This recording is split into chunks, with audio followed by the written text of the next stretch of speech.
Hello everyone, welcome to your YouTube channel The Concept A Path for Success। Himachal Pradesh high court की series में आज हम discuss करेंगे Indian polity के lecture number 4 के बारे में। इस वीडियो लेक्चर में हम टॉप 25 MCQs देखेंगे जो कि इंडियन पॉलिटी से रिलेटेड डील करेंगे। शुरू करते हैं important and interesting video lecture. First question है आपके पास, आजादी के बाद भारत में सर्वप्रथम नो कॉन्फिडेंस मोशन को लोकसभा में किस वर्ष पेश किया गया? तो आजादी के बाद भारत में लोकसभा में नो कॉन्फिडेंस मोशन को सर्वप्रथम पेश किया गया 1963 में। यह पेश किया गया था JB कृपलानी जी के द्वारा अगेंस्ट द नेहरू गवर्नमेंट। 1962 के इंडो-सिनो वॉर के बाद जो था कृपलानी जी ने नो कॉन्फिडेंस मोशन पेश किया नेहरू जी की सरकार के खिलाफ। हालांकि नेहरू जी ने इस नो कॉन्फिडेंस मोशन को डिफीट कर दिया था। क्वेश्चन नंबर सेकंड है आपके पास, संवैधानिक सभा की जो ड्राफ्टिंग कमेटी है उसके चेयरमैन कौन थे? तो संवैधानिक सभा की जो ड्राफ्टिंग कमेटी थी उसके चेयरमैन थे डॉक्टर BR अम्बेडकर जी। यहाँ पे ऑप्शन नहीं दिया है पर इसका करेक्ट आंसर है doctor BR Ambedkar, D option. Question number third है आपके पास, नीति आयोग का चेयरमैन कौन होता है? जैसे कि हम जानते हैं आजादी के बाद प्लानिंग कमीशन बनाया गया था, तो प्लानिंग कमीशन को ही रिप्लेस करके नीति आयोग का गठन किया गया 1 जनवरी 2015 में। तो नीति आयोग का जो चेयरमैन होता है वो होता है प्राइम मिनिस्टर ऑफ इंडिया, देश का प्रधानमंत्री। D is the correct answer.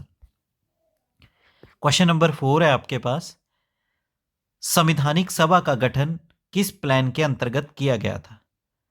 तो जैसे कि हम जानते हैं कॉन्स्टिट्यूएंट असेंबली यानी संवैधानिक सभा जो थी जिसने भारत के संविधान को बनाया था, इसका गठन किया गया था कैबिनेट मिशन प्लान के अंतर्गत।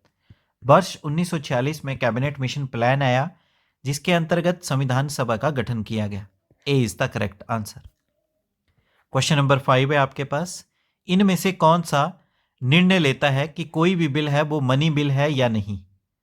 तो किसी भी बिल को डिसाइड करता है कि मनी बिल है या नहीं, यह अधिकार है लोकसभा के स्पीकर के पास। सी इज द करेक्ट आंसर। देश के राष्ट्रपति के अप्रूवल से ही मनी बिल को पेश किया जाता है और लोकसभा का स्पीकर ही डिसाइड करता है कि वो बिल मनी बिल है या नहीं। So C is the correct answer.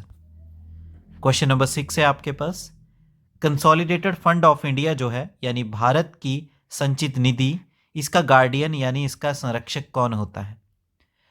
तो कंसोलिडेटेड फंड ऑफ इंडिया जो है इसका गार्डियन होता है CAG, controller and auditor general of India.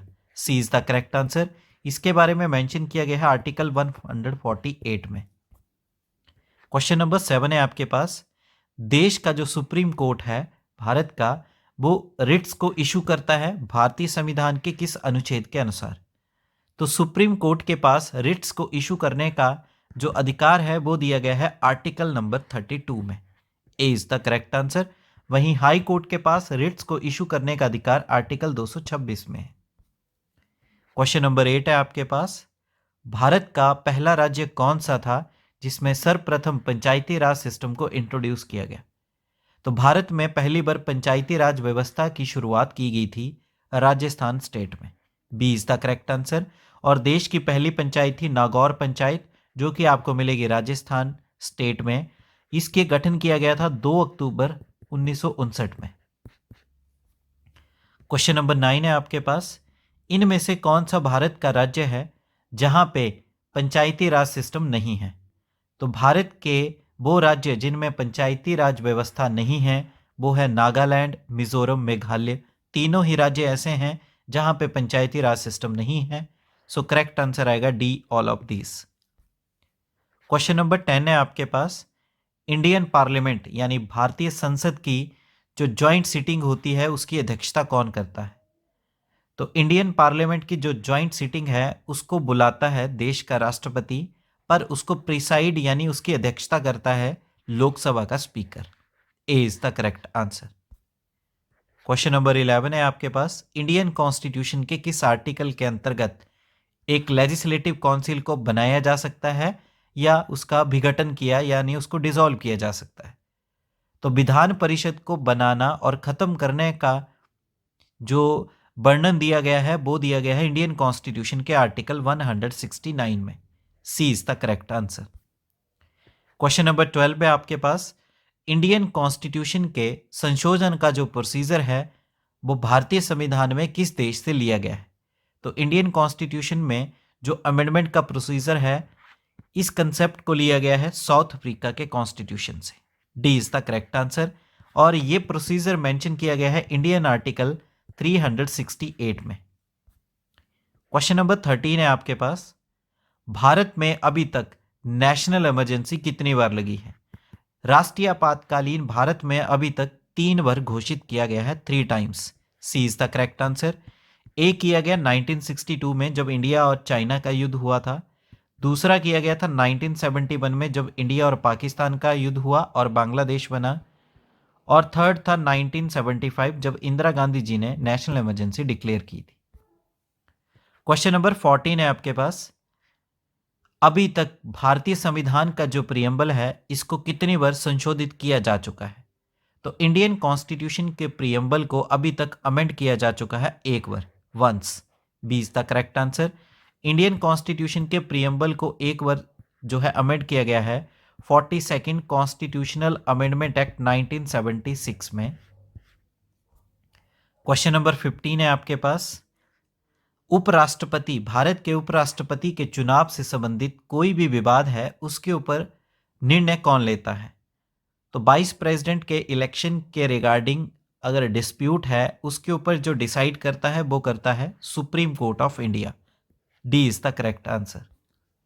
Question number 16 है आपके पास, all India services, Akhil Bharatiya सेवाएं बनाने की शक्ति किसके पास है। तो ऑल इंडिया सर्विसेज को क्रिएट करने की पावर जो है ये है राज्यसभा के पास और ये मेंशन की गई है आर्टिकल 312 में। B is the correct answer. Question number 17 है आपके पास, 42nd कॉन्स्टिट्यूशनल अमेंडमेंट एक्ट 1976 के अंतर्गत प्रियम्बल में 3 शब्दों को जोड़ा गया था, वो कौन कौन से थे। तो वो 3 शब्द थे सोशलिस्ट, सेकुलर एंड इंटीग्रिटी। इन 3 शब्दों को जोड़ा गया था इस 42वें संशोधन के द्वारा। A is the correct answer. Question number 18 है आपके पास, नेशनल इमरजेंसी की घोषणा के दौरान कौन सा आर्टिकल है जो सस्पेंड नहीं होता है। जब भी देश में राष्ट्रीय आपातकालीन की घोषणा की जाती है तो 2 आर्टिकल ऐसे हैं वो सस्पेंड नहीं होते हैं। वो आर्टिकल हैं आर्टिकल 20 और 21। B is the correct answer. Question number 19 है आपके पास, भारतीयों के द्वारा पहला अटेम्प्ट कब दिया गया इंडियन कॉन्स्टिट्यूशन को बनाने के लिए, जिस अटेम्प्ट को किया गया था एक कमेटी के द्वारा और उस कमेटी के अध्यक्ष थे मोतीलाल नेहरू। तो उस कमेटी का क्या नाम था। तो इंडियन कॉन्स्टिट्यूशन को बनाने का सर्वप्रथम भारतीयों के द्वारा जो प्रयास था वो किया गया था नेहरू रिपोर्ट के द्वारा। सी इज द करेक्ट आंसर। और इस नेहरू रिपोर्ट को पेश किया गया था 1928 में।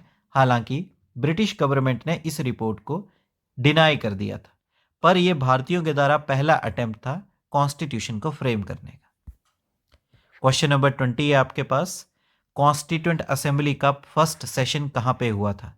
तो संवैधानिक सभा का पहला सत्र जो हुआ था वो हुआ था नई दिल्ली में, और नई दिल्ली में हुआ था 9 दिसंबर 1946 में। A is the correct answer. 21st question है आपके पास, सुप्रीम कोर्ट जो है भारत का इसके टोटल स्ट्रेंथ कितनी है। तो सुप्रीम कोर्ट में कुल जजों की संख्या है वर्तमान समय में 34। टोटल स्ट्रेंथ है सुप्रीम कोर्ट की 34, including the chief justice of India. D is the correct answer. Question number 22 है आपके पास, भारत में सर्वप्रथम नोटा जो बैलेट ऑप्शन में है इसको कब इंप्लीमेंट किया गया। तो नोटा यानी नन ऑफ द अबव का जो बैलेट ऑप्शन है सर्वप्रथम इलेक्शन में इंट्रोड्यूस किया गया 2013 में। B is the correct answer. 2013 में ही सुप्रीम कोर्ट ने नोटा के ऑप्शन को वैलिड माना और इसको इंक्लूड करने के लिए अप्रूवल दिया, और लोकसभा के इलेक्शन बाईपास इलेक्शन में इंट्रोड्यूस किया गया था लोकसभा के इस इलेक्शन में नोटा को, और 2014 में राज्यसभा के इलेक्शन में भी नोटा के ऑप्शन को इंक्लूड कर लिया गया। B is the correct answer. Question number 23 है आपके पास, वर्तमान समय में भारत में कुल कितने हाई कोर्ट्स हैं? तो वर्तमान समय में भारत में उच्च न्यायालयों की संख्या है 25। B is the correct answer. जो 25th हाई कोर्ट है वो है Andhra Pradesh high court. 24th question है, इंडस वाटर ट्रीटी जो है भारत और किस देश के बीच साइन हुई 1960 में? तो इंडस वाटर ट्रीटी भारत और पाकिस्तान के बीच 1960 में साइन हुई। C is the correct answer. Last और 25th क्वेश्चन है आपके पास, टोटल नंबर ऑफ मिनिस्टर्स कितने हो सकते हैं इंक्लूडिंग द प्राइम मिनिस्टर, और वो किससे ज़्यादा नहीं होंगे? तो प्रधानमंत्रियों सहित मंत्रियों की कुल संख्या अधिक नहीं होगी, वो है लोकसभा के 15% ऑफ मेंबर से ज़्यादा नहीं होनी चाहिए। यानी लोकसभा में कुल सदस्य है 100, तो मंत्री जो बन सकते हैं वो 15 ही बन सकते हैं, 15 से अधिक नहीं होने चाहिए। B is the correct answer. तो इस तरह से इंडियन पॉलिटी के लेक्चर नंबर 4 में हमने टॉप 25 एमसीक्यूज देखे। उम्मीद है वीडियो लेक्चर आपको अच्छे समझ आए हैं। वीडियो लेक्चर को लाइक करें, अपने वैल्यूएबल कमेंट करें, ज़्यादा से ज़्यादा वीडियो लेक्चर को शेयर करें और आपके अपने YouTube channel the concept a path for success को शेयर करें एंड सब्सक्राइब करें। Thank you. जय हिंद, जय भारत, जय हिमाचल।